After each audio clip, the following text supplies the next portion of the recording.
The early Monster Hunter games, particularly the first one released in 2004 for the PS2, had a pretty slow start in Europe. While the series was very popular in Japan, it didn't gain as much immediate attention in Europe or North America. In my case at the time, being this little Austrian kid, the Monster Hunter franchise completely passed me by. I played shit like San Andreas, Far Cry, and Need for Speed, and the only monsters I hunted were Pokemon. The first Monster Hunter game I bought came out in 2007. It was called Monster Hunter Freedom 2 for PSP. Why did I buy it? Because I was 12 years old when it came out, so when I saw this box art at the store, I went, whoa! It's got dinosaurs! I was so excited to play it since my friends at school told me Monster Hunter is like Pokemon, but for men. Again, I was 12 years old. So I got home, I get my PSP, I take out the UMD version of 8 Mile, put Monster Hunter in, create my character, and let's go. You wake up in this snowy mountain town, you buy some stuff, you sell some stuff, and then I finally went hunting. 12-year-old me again was like, whoa, look at them velociraptors! Let me fuck them up! And as I was fighting them, I thought to myself,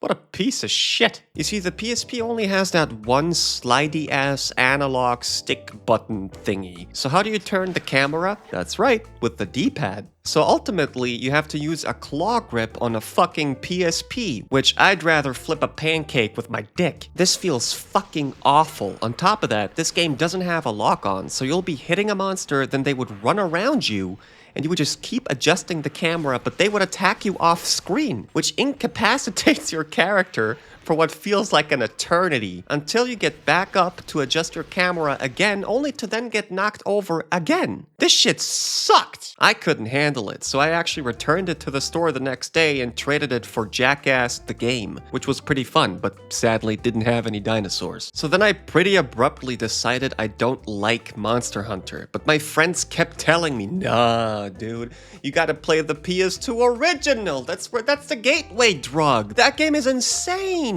So okay, I borrowed it from a guy in my class, I put it in, and holy shit, you attack with the right analog stick. What the fuck? See, in the early 2000s, there were a couple of games that had you use the right stick for attacks, and all of them sucked dick, except Grabbed by the Ghoulies on Xbox, which to this day is the only game where this control scheme feels somewhat intuitive. But in the case of Monster Hunter, it felt beyond cursed. I returned that game to my buddy faster than Patrick Bateman returns videotapes. I never wanted to hear anything about Monster Hunter ever again. I hated pretty much everything about it for like the next decade. Over all those years, Capcom served me really well. I played every Resident Evil, I loved Dragon's Dogma, I gobbled up pretty much anything Capcom made ever since the 16-bit era. They're one of my favorite studios, but every time I heard there's a new Monster Hunter, I just ignored it. I didn't want to hear any of that shit, all the way up until 2018, where ignoring the newly released Monster Hunter World was literally impossible. Everybody and their dog were talking about it. Holy shit, I just couldn't escape the hype, even if I wanted to, which I did want to. I really tried, but one of my buddies just wouldn't let go. He's like, nah, dude, this is the real deal. This Monster Hunter is different from the old ones. This one's got everything we ever wished for. I'm like, but guess what? My buddy actually bought it for me on my birthday because he wanted me to play it with him. I'm like, with me? This online? He's like, yeah. So I'm like, well, okay, that actually sounds fun. So we boot up the game, and we couldn't figure out how to play together. There was no direct invite system. Whenever there was a cutscene, it prevented friends from joining until they were over. There were constant disconnects. Capcom just made this so much harder than it needed to be. So we said, fuck it. We'll just play this game together, but separately while hanging out in voice chat. So I started a new game, and my buddy kept playing his high-level fucking Hunter rank 5 trillion character, while I just kept asking him questions all the damn time. I was so lost, I didn't know anything. I asked him questions about everything I came across, like a toddler. Which weapon should I choose? How do you throw grenades? How do you use a net? Where do I go? What are you buying? And slowly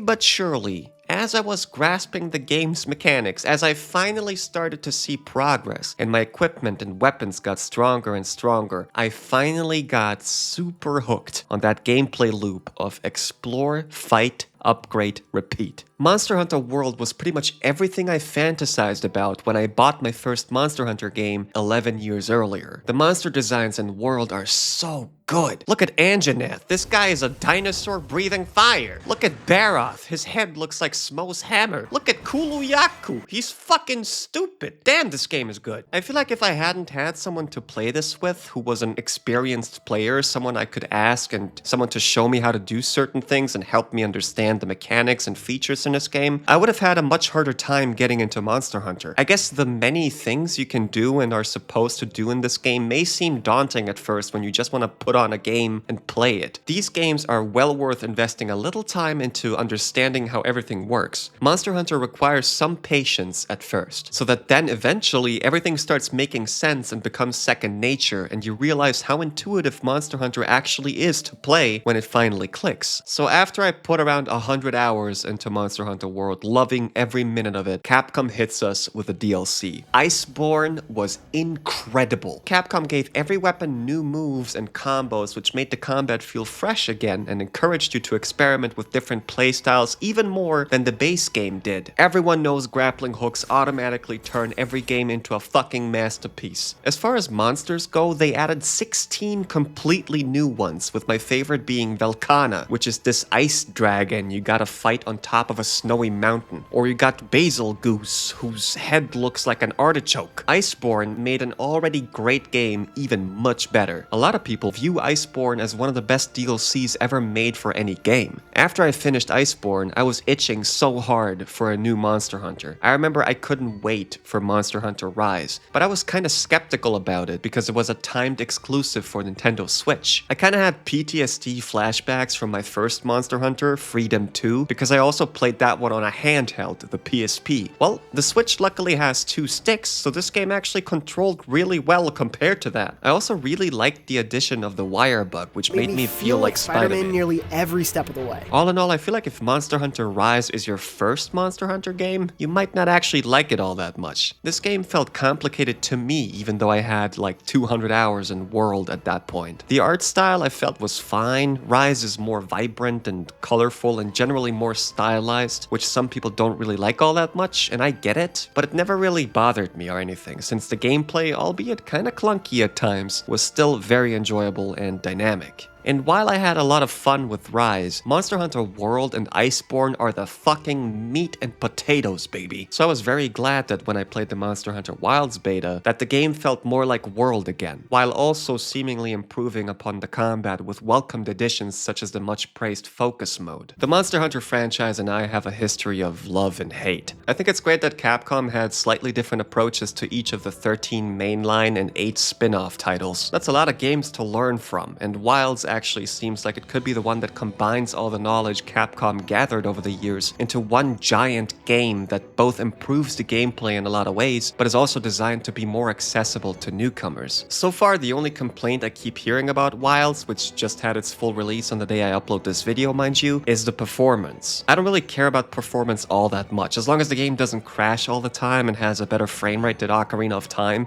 I'm good. I'm excited to see how the full game plays, what the world feels like to explore, building my character and upgrading my gear, and I can't wait to show these monsters who's boss after dying to them a billion times. Now, if you'd excuse me, I think my game just got done installing. See you next time.